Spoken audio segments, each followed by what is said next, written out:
Hey everyone, I'm your host, Robbie Strazynski. Thank you so much for joining us on episode number 78 of CardsChat, the friendliest poker podcast in town. Every guest we have here on the CardsChat podcast is special, but today we have someone who's a bit on another level. He's a Poker Hall of Fame nominee and the all-time leading tournament money winner in his home country of Finland. He's played at the highest stakes for almost his entire career and was not just one of the superstars of the poker boom and the online days of Rail Heaven, but he's making yet another run even on the current season of high stakes poker, where he's won and lost some of the biggest pots in that show's history. He's a true legend of the game at just 41 years of age. Patrik Antonius, welcome to the CardsChat podcast. Thanks, Robbie. Thanks. Good to see you. You're coming to us from Cyprus today, yes? I'm currently in Cyprus. I just came from Las Vegas here. Had a long travel, missed a couple flights and so on. I understand. Well, the nice thing is we're at least in the same time zone, which is fun. I'm here in Israel, so that makes things a little bit easier for recording instead of a 10-hour time difference. So thank you for making the effort to fly halfway around the world. I appreciate it. So people, they obviously know you for everything you've accomplished in your career. It's well documented, but your origins in the game, both live and online, they're really something else. I mean, I know you started as a kid kind of just sort of playing for pennies, which is almost difficult to imagine. How are you not playing for, millions of dollars right at the start, but you really just started from scratch, right? Yeah, you got to start from somewhere, and now we're going to go back, 30 years. So, where poker was there 30 years ago was not much games and acknowledgement about the game. So I started with my friends just to play for fun, but, card games like poker where there's bluffing involved, you got to play for something, whatever. So right. We figured out we're going to play with some pennies, and, if we had a good day, you could win a $1 or $2. Like it was just more about that we had to play for something to make it interesting then. So I had my first experiences like this at a very young age. And I've been playing a long time. Well, 30 years ago, this is, poker wasn't what it is today. It wasn't the boom years. So what first turned you onto it? Did you see it on TV or in a magazine? Wow, I don't know if I will remember. I've been always just really competitive.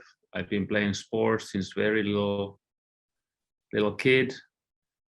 All kind of games, just competing. Like I just had it on me, and we played some other cards games also and things. So I don't even know how it all started, but it was pretty much me and my two friends, neighbors, older than me, like 2 years, 1, 2, 3 years older, and with them I was playing at my first experiences. But things really got more like picked up when I was, I would say, 14, and I was practicing a lot of tennis, and I was playing with my tennis buddies between the practices and after the practices and so on. And that was more like real poker. Now we had a little bit better structure in the game, even though it still wasn't no limit hold'em or pot limit Omaha. It was kind of 5-card start games and all these kind of. But yeah, I've always enjoyed these kind of games where you have to use some kind of strategy to win money, and those were really fun days, and it's been always just for fun. And even at the age of 18, 19, when I was playing with my tennis friends and I went to the casino, won my first tournament I ever played.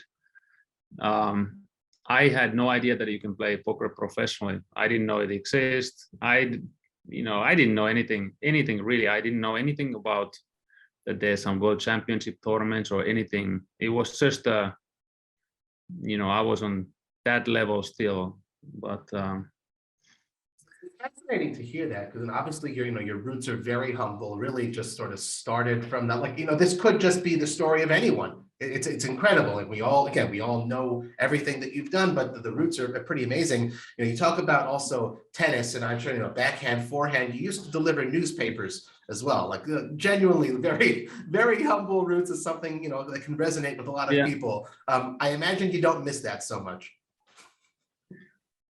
I don't miss the delivering the magazines. That was one of the like experiences that I'm happy to have, like everything what I've done in my life. I've done a lot. I started to work at really young age, especially like this delivering magazines. I think I was 11, something around there, because I'm from pretty poor family, and I had to somehow make some extra money to be able to play tennis and so on. And this was paying ridiculously small amounts, this delivering magazines. But I'm not a person who would just, I don't know, sit at home and watch TV. I'm always doing. I have a lot of energy and always learning new things. And I did quite a bit studying also, and I went to the army. And but I had to say, all this, everything has happened like very magically in my life. Like I got kind of injured with playing tennis at the perfect time, when it was just the perfect time to start playing more poker, and it's been a nice ride. And I got to say also, just to interject, some of the things you're saying, I watched, not the entire thing, but part of the also award-nominated Finnish documentary that you were recently a part of. I don't remember the name in Finnish. Can you just, first of all, remind me, what was the name of the documentary that they produced? I actually have no idea. I'm lost. There's so many things out there that, but well, they came to your house in Monaco, I remember. Yes, I remember doing that. Was a pretty good interview regarding, like, it covered some stuff that people didn't know about about me, how I grew up, how things went. So yeah, I recommend watching that. Actually, that was a good one. I would rather have people going to find that thing instead of me going through those same things again here. I completely understand. That's also why I brought it up as well. It is in Finnish, but it does have English subtitles, folks. Yeah. I don't remember the name offhand, but definitely Google it. Patrik Antonius Finnish interview, and also in the CardsChat forums, we'll put the name of it there. So it is definitely. Sorry, go ahead. It was even on Poker News, I think they put it at some point. And an excellent documentary, profiles a number of great players. Patrik played a great role in there. I think you also spoke about your friend Zygmunt, Ilari Sahamias. You guys are still in touch today as well? Yeah, we're still in touch. He's in Finland, and he's a very famous person in Finland. Everybody knows him, so people always ask about him. How is he? How is he doing, and so on. It was fun to watch him on screen, so you can't not ask. It was good stuff, and of course, playing online as well. One thing I don't believe was covered in the documentary, and again, I have to just sort of say it. I had the opportunity to meet you here in Israel before you've been here. Your wife Maya is also Israeli. It's not just that you've been here once or twice. So first of all, how did you first meet your wife? How did that happen when you're busy, doing all the poker stuff and focusing on that? How did she come into your life? Yeah, we met in Las Vegas 2005 or 2006. I think it was actually 2006 in like March, April.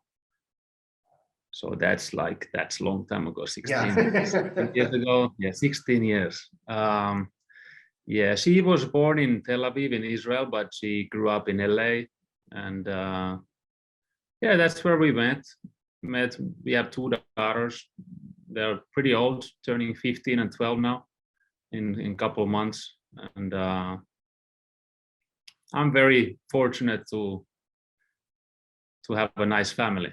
It's a really, I consider myself as a very, very lucky, fortunate person in many ways. That's really good. And what was family life like for you all, specifically as during the pandemic period when a lot of us were basically kind of confined to our homes? For so many of us, that gave us the opportunity to spend more time with our family instead of always being out there and traveling. Was that a good period of time for all of you? I'm really sorry, but this completely broke our connection. Got Okay, broke. no problem. You get caught at how was family life during the pandemic, and then Yeah. it was I mean, the pandemic was not pleasant for anyone really. I think I had it pretty good in Monaco. I had a really nice apartment then. I had very large rooftop where I was able to do training and get some sun every day when there was sun out there, natural vitamin D, and Monaco was a pretty good place to be. There was so many worse places to get stuck, but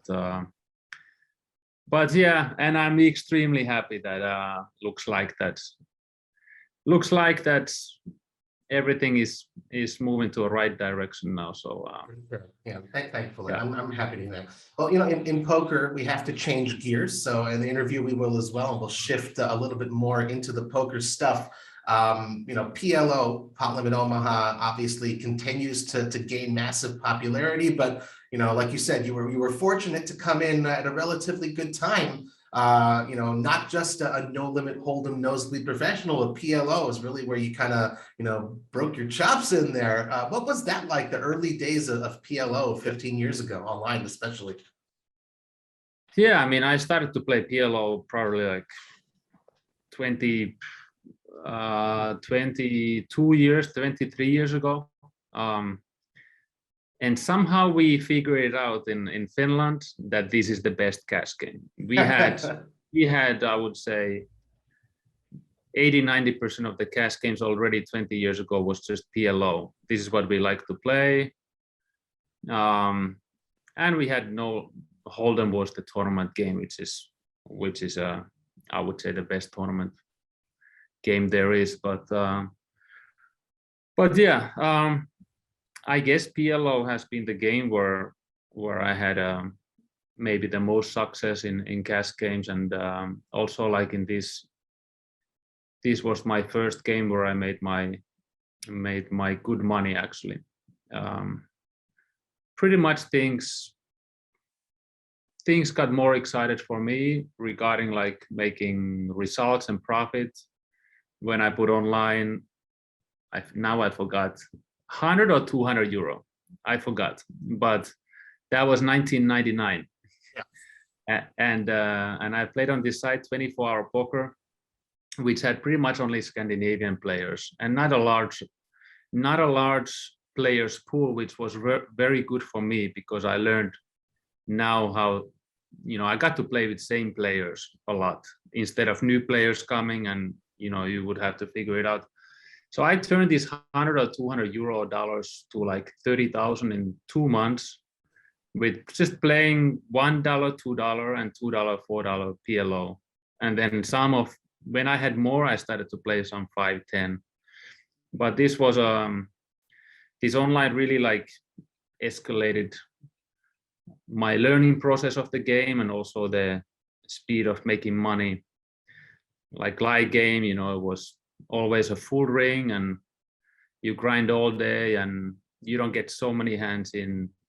It was just so much quicker online, and I was really fortunate to. I have done pretty much a lot of things in so unconventional way, and I can tell like how I really learned to play poker was just completely experimenting. And I was playing short-handed games online, 3, 4, 5-handed, 6 max, kind of heads up quite a bit.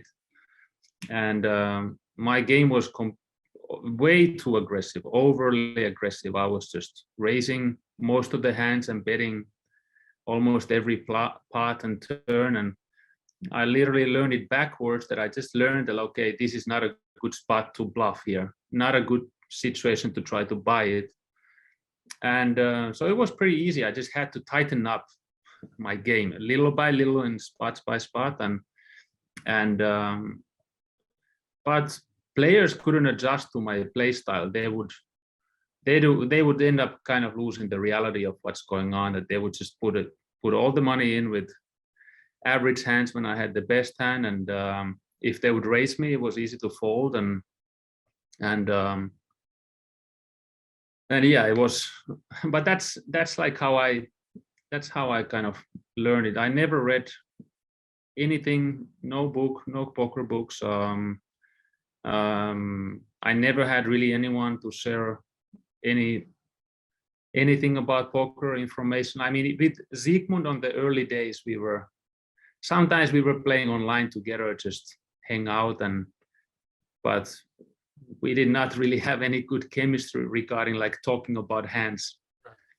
It was, he's also like a kind of a guy that he just does his own thing, but I believe this is the best way to learn, that if somebody is there to, I would say, to influence the way you are playing, your thought process, all these things, it's better that you learn to think yourself, do all the work yourself. Nobody's gonna do it. When you're in a hand in a tough spot, you're the one making the decisions. So I have it like this. This is in my roots. Really cool to hear. And I also like the very frank, honest self-awareness. You said, you came in at a very good time, all those years ago when the player pool just wasn't that big, and, you were fortunate to, be very, very early on as far as this learning curve. And you're also aware, there's millions of people out there, hundreds of thousands of people out there who've played plenty of PLO, who have tried that sort of method of being self-taught, but the thing is, they're still playing 1-2 or 1-1 or that sort of thing. They didn't necessarily progress in the way that you did. The thing is, PLO now in 2022 is very much not the same game it was back in 1999, back in 2005. It's a lot tougher. The people have that many more hands under their belt. They're that much more experienced, and it's, I would imagine, a lot harder to progress if they would take sort of that self-learning route. Do you believe that someone, 18 years old, 21 years old today, who wants to say, what, PLO, that's my focus, that they could take a similar route to the way you did it? Or does there need to be something extra because the game is harder? No, definitely not. But now we have very accurate information based on the technology and all this, GTO, game theory optimal. Back in the days, if you would read a poker book, that would just probably hurt your game, because the people who wrote those books, they are really, far from the modern poker, how it's played. So that would just be another programming in your mind of. But a lot of people did, and it helped them at the moment. But yeah, now you really have to have good fundamentals to start, and studying is a must. What you need to do. Also, what everyone needs to do, like, it's a big misconception that someone can just study a lot and become a good player. Without playing a lot, it's not gonna happen. Anyone has to play a lot, and more, and then you can become a good player. It's I would just say that it's like any other sport, that you gotta really put a lot of hours for practice instead of in theory. And by the same token, I imagine also, it's not like you reach a plateau and then you could stop. Also, you have to keep at it and stay in shape with, fitness wise as well. Correct. If any of us who are considered as the top players takes a break and comes back, takes a while to get into it, like to play on your own top level, like you're gonna be rusty, you're gonna be making few mistakes, and it's just something that all all the players who are playing on the highest level, they're pretty much breathing and eating poker, and that's the mindset. And you rarely see someone who's doing other things well successfully on the side and playing on the highest level. It's very difficult to do. So you've talked a little bit about your roots in the game, how you started from nothing and then you built $100 or €100 into 30,000 in 2 months. Everyone knows, again, now your nosebleeds and stuff. Was there ever a point in time when you kind of like took a step back from a particular session and you said, wow, I'm one of the top players? Because you kind of discovered this entire poker world on your own. Was there ever this moment of epiphany of like, I'm one of the best, or do you just have that type of confidence right from the beginning? Yeah, of course I've had. That. I don't know exactly what I should say. I've had a lot of tournament or a particular hand, or when you were facing a particular opponent, perhaps.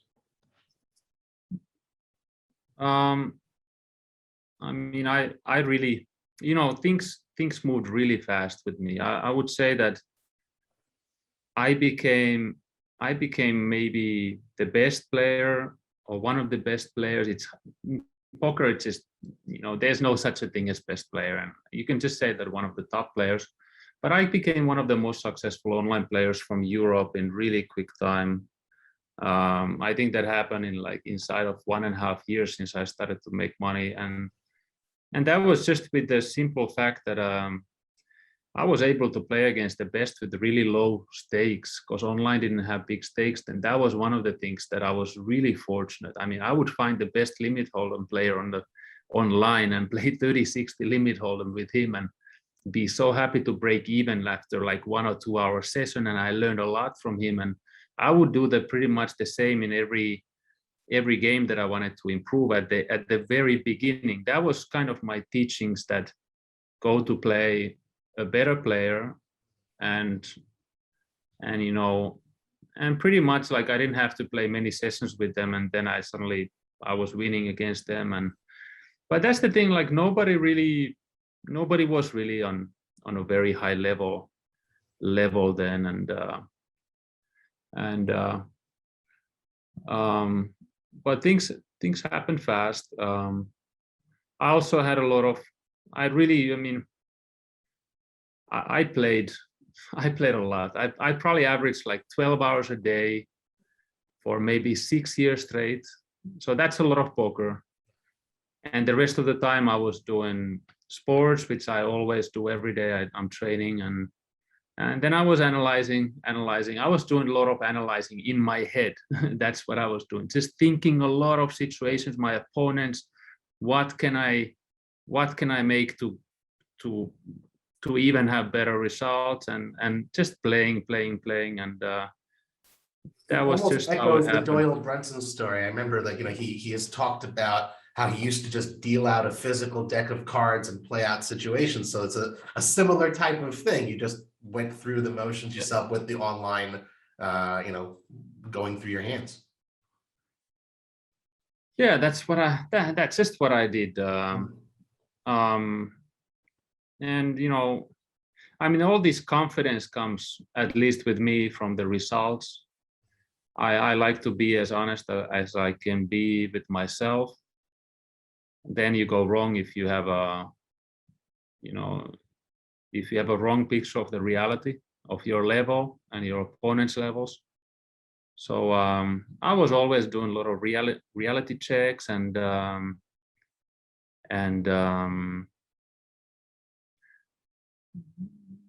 what I lost my thoughts here. It's okay. I mean, I think we sort of get the sense of your mental journey through it, which is really, fascinating and inspiring. But I have to say, even Superman has an off day. Like at some point you'll have a downswing or a bad session or something like that. Did you ever? I mean, your progression is unbelievable, but did you ever have to sort of take a step back, take a break, have to drop down and stake, all these things that the rest of us ever have to do when we lose our bankroll or something like that? Yes, of course. And actually, like, what I did is like I made more mistakes than anyone probably. Like I was there to experience it all, which others had tough time of doing. I would play games where I know that I'm in a not a favorite. If I would manage myself better later on, I would change a lot of things. So I had a lot of I did a lot of things really poorly, but I see that those things like they mold in there, and that's why I was also getting a lot of action and so on. But I was playing in very bad mindset sometimes, and in a tired when I was really tired, and I made all the mistakes possible, literally, but I learned from them very quickly, which is the most important thing. That's how you really improve. I'm sorry, is there enough daylight still? It's okay. Yeah, it's totally fine. Most people are just listening anyhow, so that's fine. But Okay, it's great. And I'm just sort of curious also, though. So what you're very aware as well that having made those mistakes to a very large degree helped make you the player that you are. And I think you even said, maybe it was in the finished documentary, you found that the way you thought about things, the conclusions that you came to almost mirrored what the solvers were telling you, right? So at the same time, if that's the case, you understand your progression and why that's been the case, why do you say that you wish you would have done things a little bit differently? No, I mean, I don't wish that I would have done, but I would have said, I would have, I could have had much more better results also. Like it's really, I did not manage myself really well on those days. Just a lot of really long sessions. I was also sacrificing my body. I like I said, I probably played more than anyone for those 6 years. I played also many times around the clock, which is really unhealthy, and I could start just saying things that have cost me tremendous amount of money, but we don't have to. No need to revisit that. That's fine. All right. Well, one of the things that's very cool, we don't often get to hear directly from the high rollers. We know you're part of that scene. You look at your Hendon Mob, you've won over $12 million in live tournaments. You had a $3 million win at the 2008 Super High Roller Bowl in Macau. But I think everyone would sort of agree you're even much more known for what you've done on the cash game scene. Do you have any favorite memories or fun stories from cash games over the years that you look back and say, that was pretty awesome? Anything that you could sort of share with us? Yeah, I have a lot. Yeah, I played a lot of fun, really high stakes games around the world. Played some really extreme games in Macau also. What can I say? I know, obviously, things, but, right, the privacy is very important. Yeah. You know what, I can just say that, what people think of what's happening on these high stakes games, really high stakes, it's surprisingly friendly environment. There's a lot of just things happening and joking around and things like these are cash games and people don't play seriously. When you see more like people playing seriously on a tournaments, cash games are just like more like, they're just different style, like, sorry about not being exciting, but I don't really have any much of stories. I mean, I'm just happy that it's been interesting to play with a lot of different players for high stakes, because poker is a game that's there's one when there's big money involved, there's people involved. We already have tough time in general of handling our emotions when people are communicating and so on. And once you put people, especially like people with different characteristics, on a table who maybe get emotionally more involved, and there's big money involved. There's been a lot of like very funny moments and things happening, and emotions flying and chips flying and even fights and so on. just like in a good funny way. And it's been like really nice experiences overall. Like I play with a lot of interesting people that are very successful in their life in other ways, and it's been nice to share a poker table with them, and just a lot of good memories and nice experiences. Cool to hear about. And again, we all know that it's there, and there's these games in the Caribbean on private yachts and all that other kind of stuff. It's always just. I could correct one thing about just in general. Like I consider myself just purely a cash game player. That I never really played tournaments. There was like a short period when I played tournaments in 2005 and 2006. I think I played my last WSOP tournaments 2007, and since then I only played the main event few times. So whenever people start to talk about my tournament results and no bracelets and something, and I mean, I haven't really played, and also like tournaments are not my strong part of my game. Also, like cash game players, usually we are used to playing very with deep stack games, and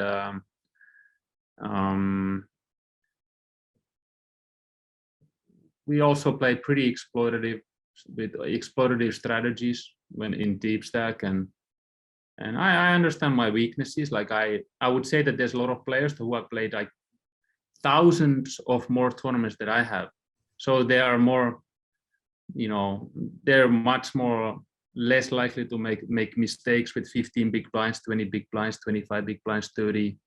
These are not my strong parts. I haven't, even if I've studied quite a bit this, but to put it in a practice and have all these hand rages and the tournament structures, all these, it's something that I actually think that I've been running really good in tournaments, because I have quite a bit winnings, and for playing just a few of them. And also this 2018 was pretty much the only year I played these high rollers. I played 2019 some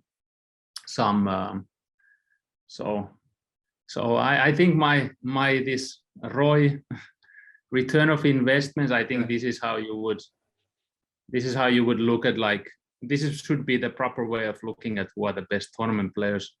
I think mine is out there as one of the highest, but I've been also running really good. Like, just to put things into perspective, I think this 2018, I made, from the first 6 high roller tournaments, I made 5 final tables and not one rebuy. It was just a good run, just a good run. That's it. PA, nice life, exactly. Well, see, I don't have too many tournament questions, like you said. It's relatively rare that we get to speak to the high stakes cash game pros, and I like, again, the self-awareness on your part about that. So I'm kind of wondering then, it's not, we don't see, except for, I guess, shows like High Stakes Poker, we don't really get to see as fans of the game, as spectators, what goes on in these big cash games. So I'm kind of wondering, not results or anything like that, but two questions for you. Number one, was there or is there ever situations now, you're obviously proven, you've been doing this for half your life, where you get intimidated at the table? Is there any sort of stake where like there's that famous when Brad Booth put $300,000 on the table, and you see for a lot of that's a lot of money. Like, is there ever a stake where you say, damn, that could be painful, or that could be, wow, that's a difference maker? Does that happen to you? Yes, of course. It's more like this, that we all have good days and bad days, and sometimes when you are feeling off, like, you can feel uncomfortable, and this is like the moments where I could give some live tails and play a hand bad.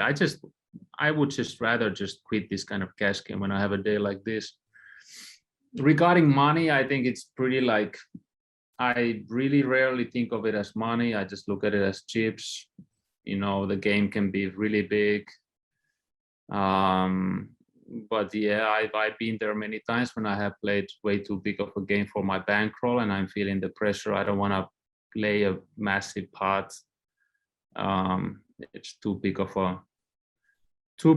a swing, and so on. So, but if you play cash games and you're gonna get involved with those kind of games there and there, because they just happen many times, like out of nowhere, and the game that you started to play could become 10 times bigger later on if someone joins and everyone agrees to play bigger, and you know how it is. So it's, yeah, I've been there just many times feeling pressure about the money in this way of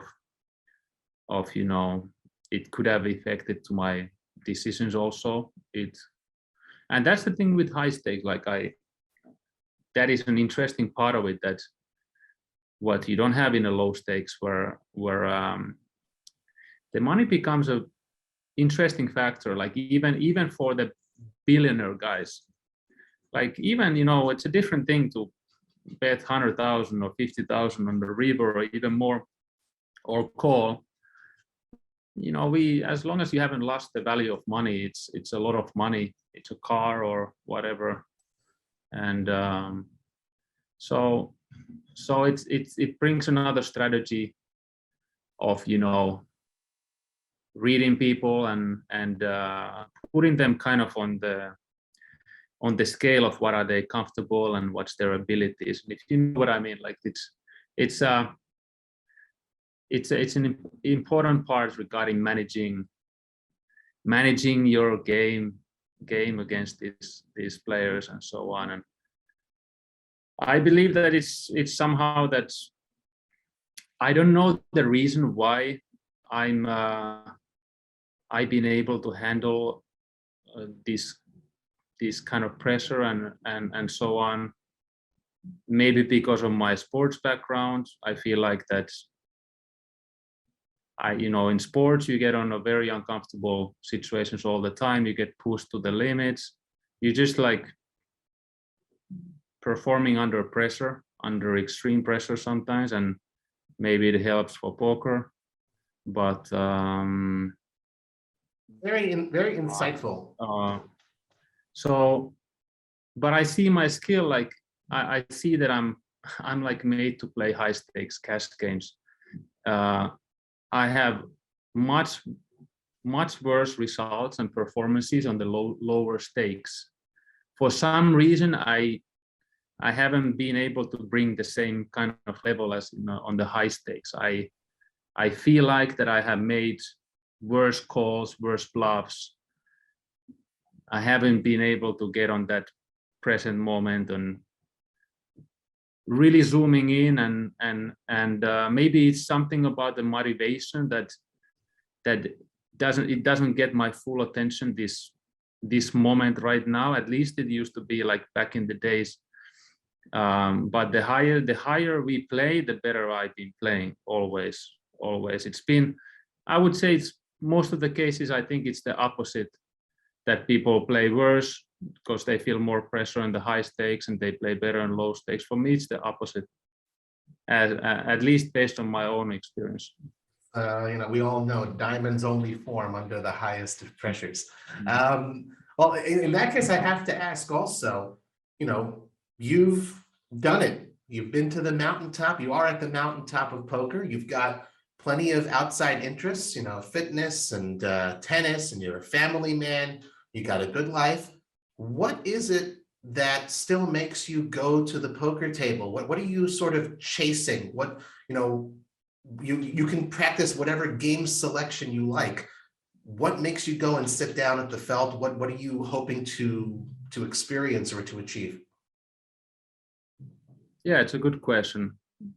First of all, I think everyone has ups and downs. Sometimes you feel like you don't want to play so much, and sometimes you really feel like it. And I'm kind of a player that I don't have a problem taking like 1 month off from poker, or 2 months, or 3 months.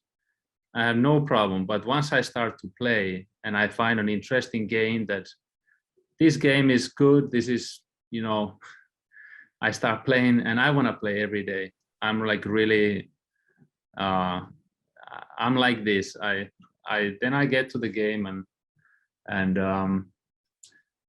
but life is, it's about balancing.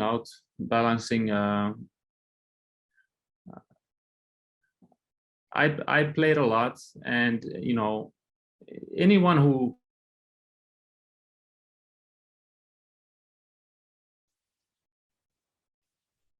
Are you there? Yes, Yeah, I'm here. good. Yeah. Okay. There's a difference. Like, you really have to love the game. You really have to love the game.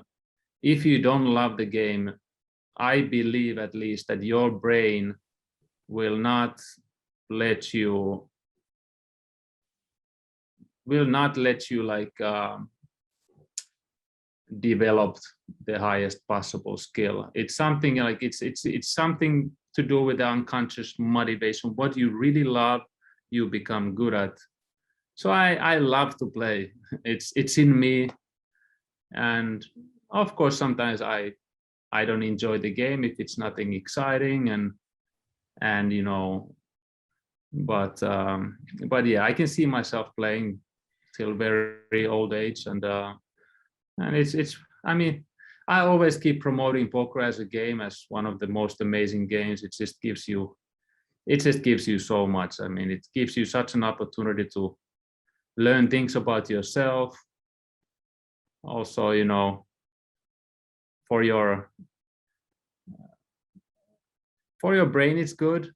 I don't really think about that. I do all the other things too that are good for the brain, but yeah, what can I say? I like to play, and I enjoy playing all kind of games, even small games. I enjoy that nowadays. That's a very pure answer. I love it. That's wonderful. And again, it's something I think speaks to all of us, fans, players at whatever stakes we're at. It's very pure. I love it. You mentioned promoting, and I definitely want to have some time. I've got some questions for you as far as the promotion of the game with your PAPC and flop, but I'd be remiss. I have to just ask you a little bit about Phil Ivey. You got to play with him again recently before high stakes at the 25K heads up WPT. You were playing online against him. That's not something it's been a while since the two of you kind of tangled in that way. What was that experience like for you? It's been a while. I'm really happy for Phil. Truly, honestly happy from my heart that he's back on playing on really high level. And yeah, I got to play with him a lot in my life.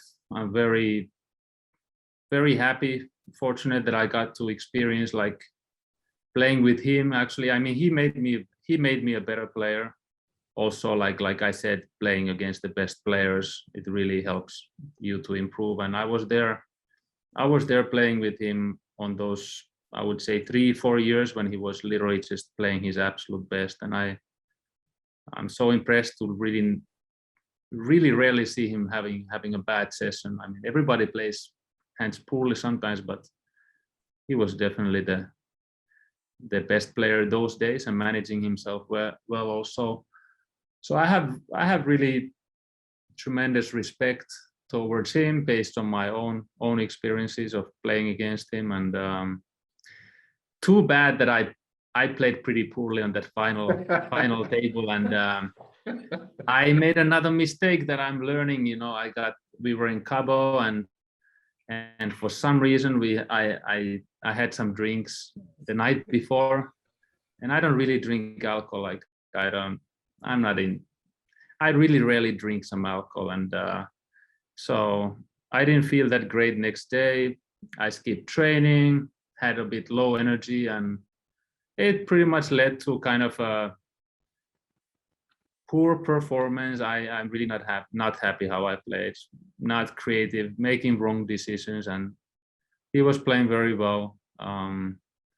But it was nice. It was a good tournament anyways. I'm happy the way I played the other heads ups going to the final. That's cool. Yeah. And you got to play with him on High Stakes Poker again, season 9. We're seeing each week new episodes. One other player with who you got to play now just recently, but also many years ago on High Stakes Poker, got to mention it, Doyle Brunson. Dolly. Yeah, Texas Dolly. I mean, everyone knows also. Dolly. He's sitting on the mountaintop there as well, back 15, 20 years ago, sorry, 10 to 15 years ago, and he's still there at the table, season 9 High Stakes Poker all these years later. What's it like playing against him now versus beforehand? Yeah, you know what, Doyle Brunson is a living example of how you can stay sharp and alert for such an old age. Like, I would say that his body is aging quite normally, but he's really smart. He's really sharp. He's really on. To me, when I speak with him about things, how I see him like interacting with the game and playing, like he seems to be just like any 30 years old. Like, you don't see any signs of him getting slower or something like this. So, and he's been just playing poker, and maybe that's a good example that how it will keep your brain sharp and young if you keep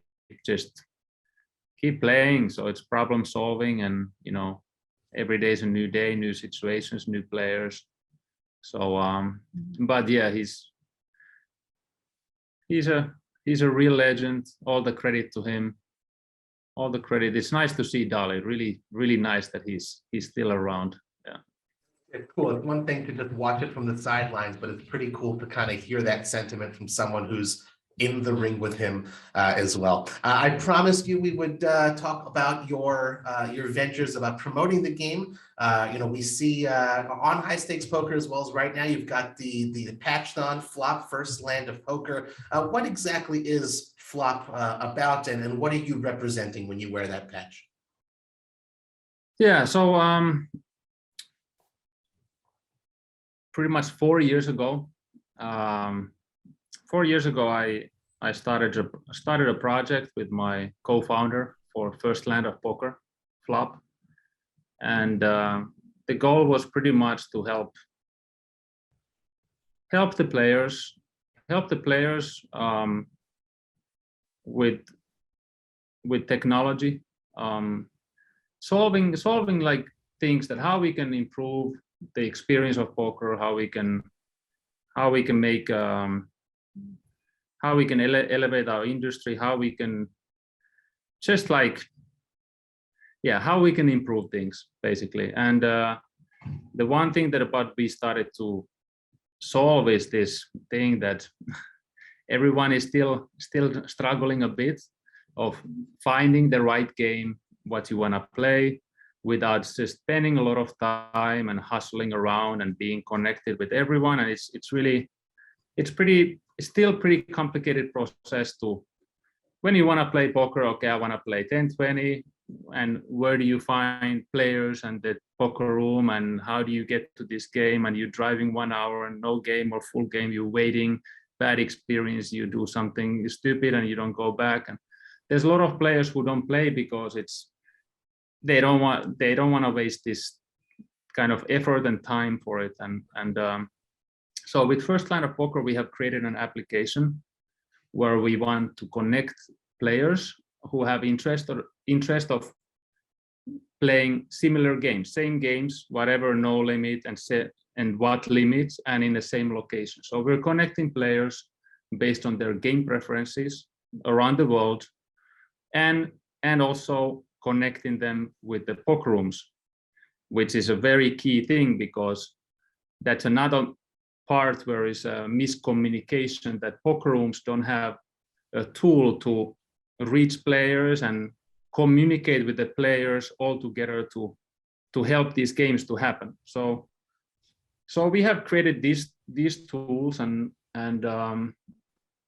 we have tested the application and all the tool for the poker rooms, and now we have an event in Tallinn, Estonia, where we are launching kind of, well, the next version of the app. We've been on the beta version, but now things are really starting to get happening, and so this is one of the things that we want to bring. We want to make poker more popular. We want to offer the best service for the players. Everything is free for the players. The app is free, but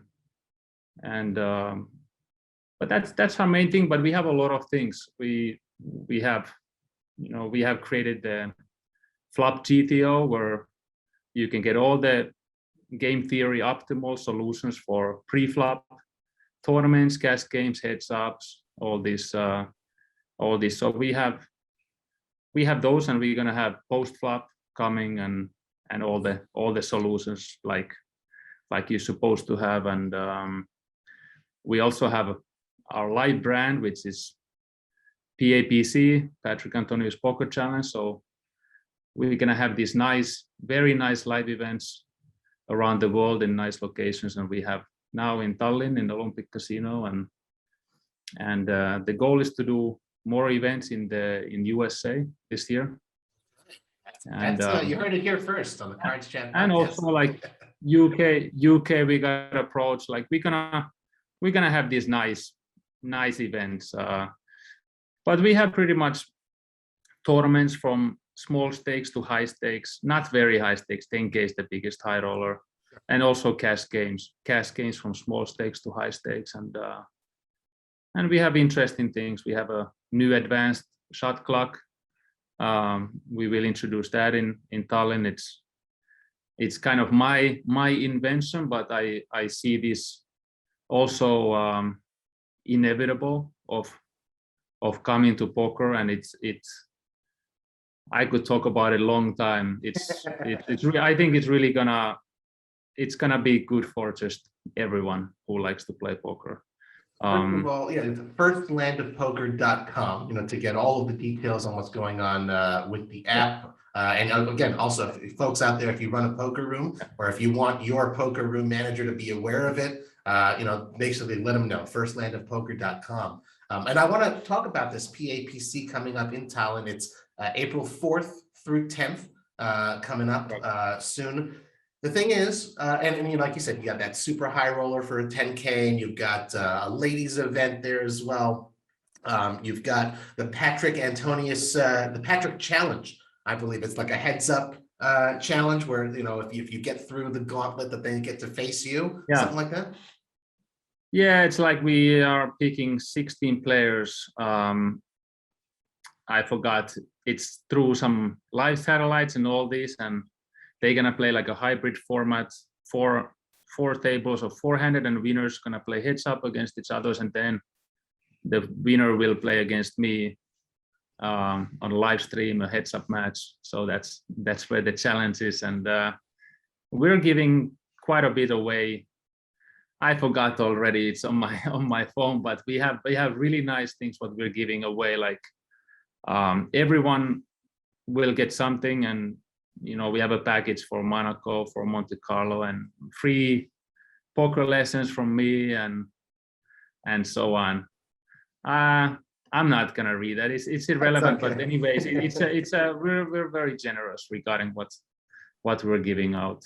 That's cool. And I have one last question before we get to the just community questions. I want to try and get a few of those in. I know you have another appointment coming up very soon. So my last question though is, this idea of the PAPC, we don't see the Phil Ivey Poker Challenge or the Barry Greenstein Poker Challenge or the Ike Haxton Poker Challenge. What is it that made you decide to come up with this idea for doing live tours? Are you hoping to sort of create, I guess, a little bit of a legacy beyond your own personal performance, or what are we hoping to do with these? And why are you bringing it to America as well?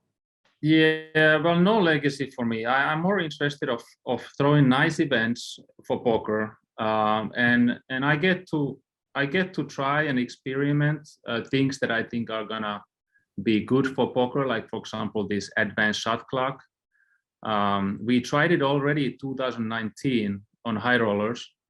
It's pretty much that it's 10 seconds pre-flop and 20 seconds after the flop, and you get a lot of time banks to use.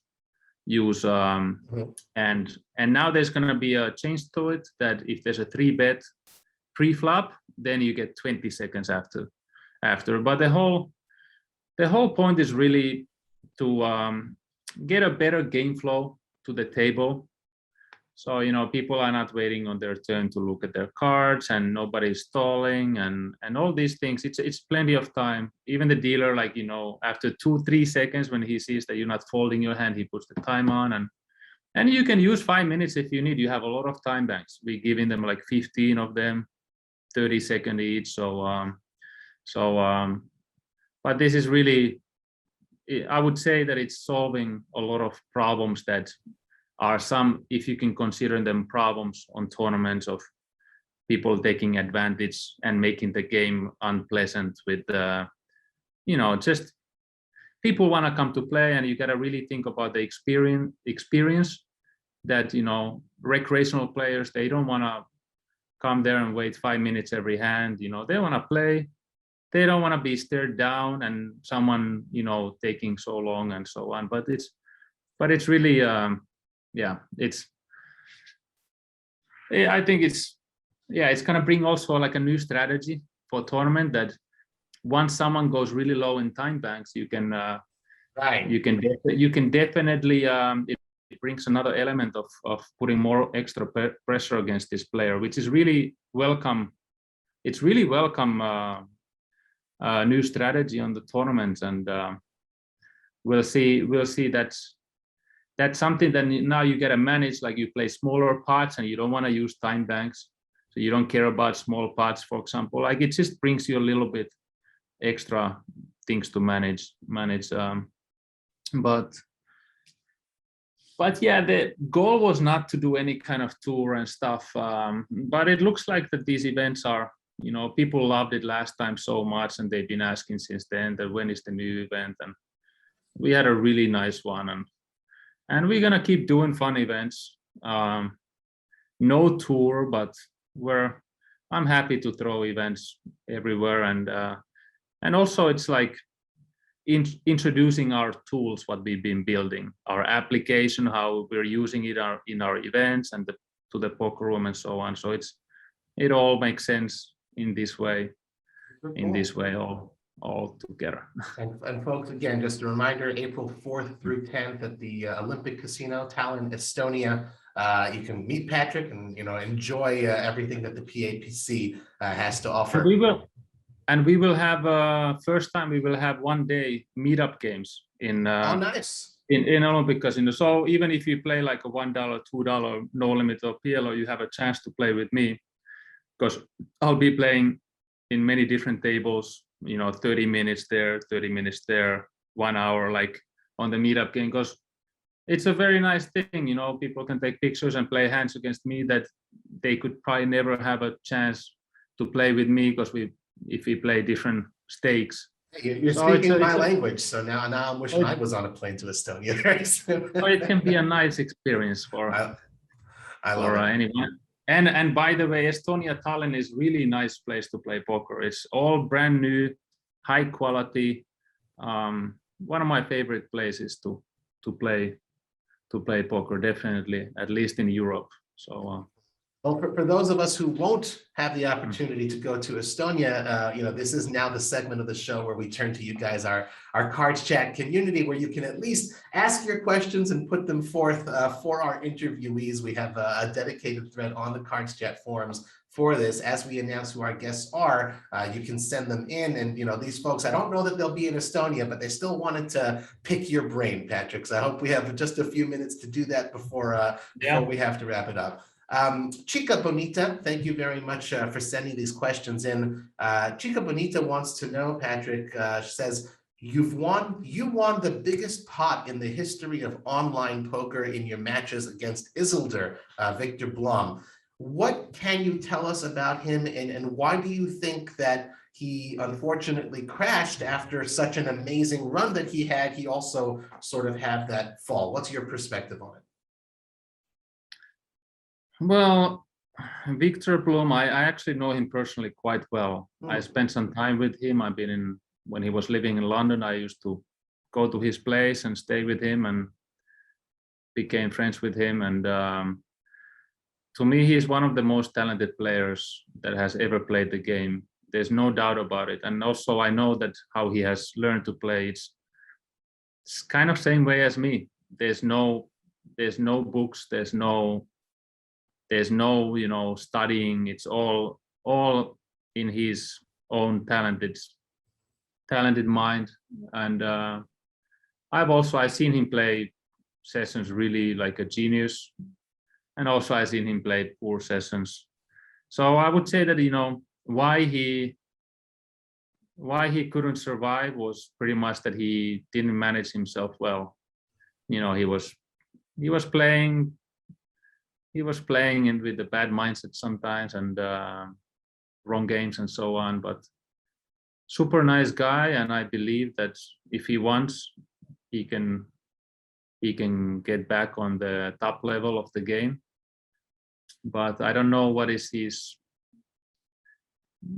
his like what are his goals right now in life. I do not know that, but maybe we'll see him back. He also, like, I mean, he's a pretty much full online player. That live, I would say that he doesn't really enjoy playing live. Well, I played live with him a few times, and it's just he'd rather plays online. So he's more of an online player in this way. But yeah, that's about it. Maybe we'll have to have him on a future episode, and we'll see. We'll ask him directly. Thank you, Chica Bonita. Crystals is our next question asker here, Patrik. And Crystals wants to know, I like this question a lot. Your poker career has spanned a very long time. Is there still anything that you have on your poker bucket list? Wow. Wasn't prepared on that. It's kind of funny in the way that I never cared about any of the titles, any of the kind of any of the fame, any of like I never tried to do anything kind of that I would put goals that this is my goal. I never had that. I've been just able to go through my life with living at the present moment, and just like I've been following really my own like instincts and energy, and it's more important how I feel about myself than how I've been playing, how I've been doing, instead of like some results showing and like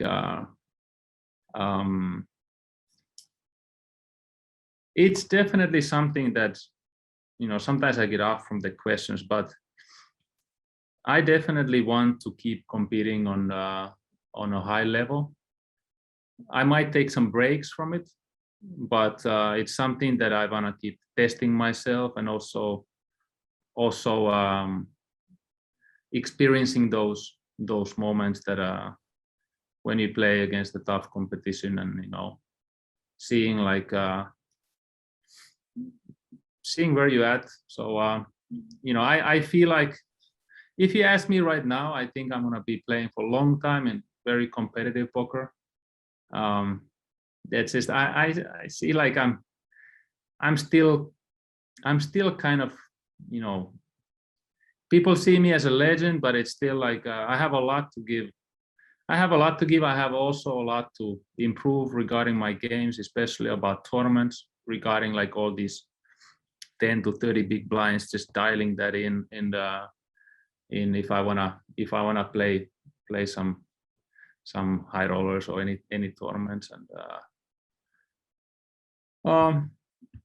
yeah, I have a lot to give. And also like regarding like first line of poker, this is something that we are here to help everyone in poker, everyone who cares about poker.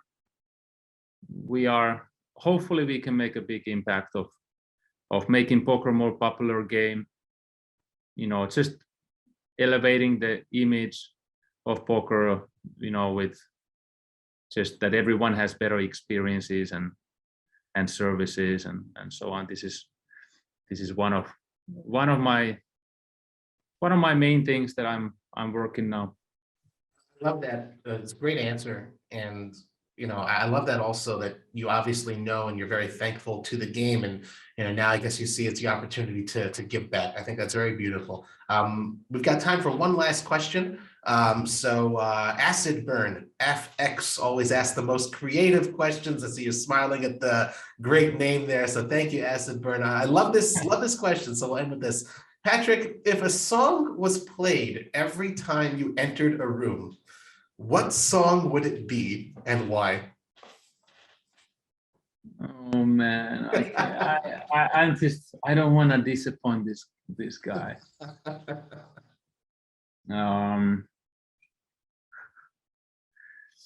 You know what? This is completely random. It's just a song that is just in my mind right now because we recently played it in Vegas.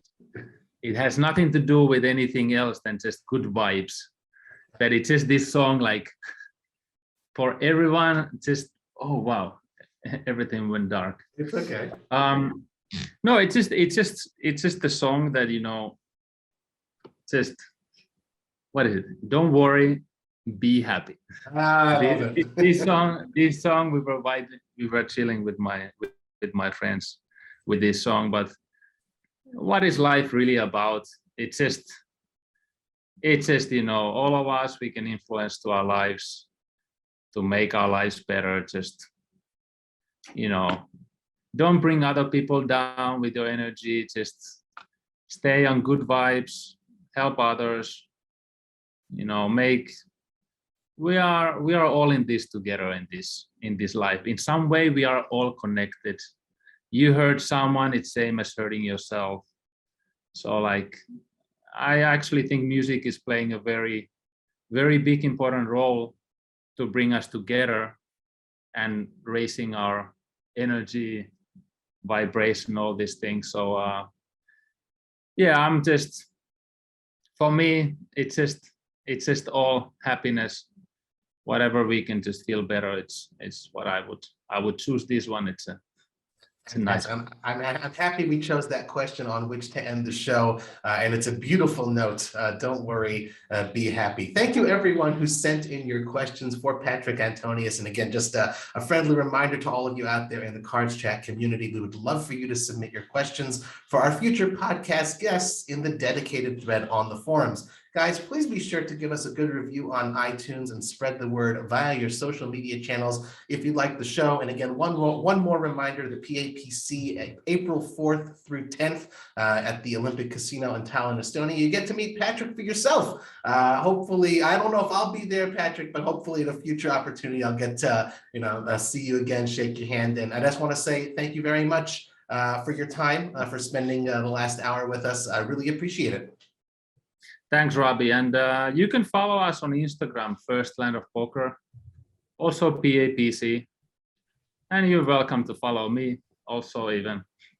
I don't post too much, but sometimes I post things, share, and I will be more active whenever I feel like it. And